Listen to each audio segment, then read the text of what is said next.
Hi. To start with the recipe, first, heat 2 tablespoons of oil in a pan over medium heat. Once the oil is hot, add 500 grams of ground beef. Break it up with a spatula as it cooks.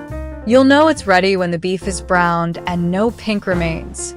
A common mistake is leaving large chunks, so make sure to break them up well for even cooking. By the way, since many of you ask about this non-stick frying pan that I use after trying several, I found one that really makes a difference. I'll leave a link in the video description in case you're interested. Next, add 1 small diced onion and 2 cloves of minced garlic to the pan. Cook them with the beef for about 2 to 3 minutes. You'll notice the onions becoming translucent and the garlic releasing its aroma.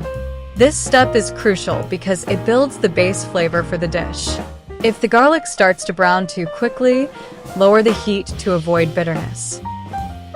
Now, add 100 grams each of diced potatoes and carrots, along with 1 large diced red bell pepper.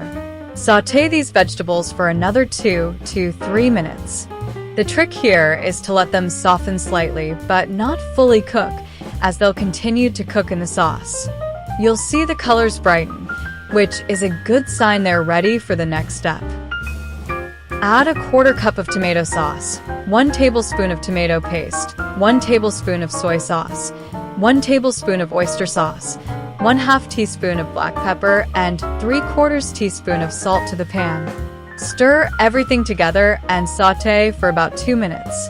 This step is important because it allows the flavors to melt. You'll know it's well mixed when the sauce evenly coats the beef and vegetables. Pour in 1 cup of beef stock and bring the mixture to a boil. Once boiling, reduce the heat to a simmer and let it cook for 15 to 20 minutes. This is where the magic happens as the flavors deepen and the vegetables become tender. You'll know it's done when the potatoes and carrots are fork tender and the sauce has thickened slightly. Finally, taste and adjust the seasoning with more salt and pepper if needed. Top with chopped cilantro to taste, and serve the beef giniling over rice. The fresh cilantro adds a nice pop of color and flavor. Enjoy your meal, and remember, the key to this dish is balancing the flavors, so don't be afraid to tweak it to your liking. And that's how you make this delicious recipe. If you enjoyed it, don't forget to subscribe to the channel for more recipes like this one. Bye.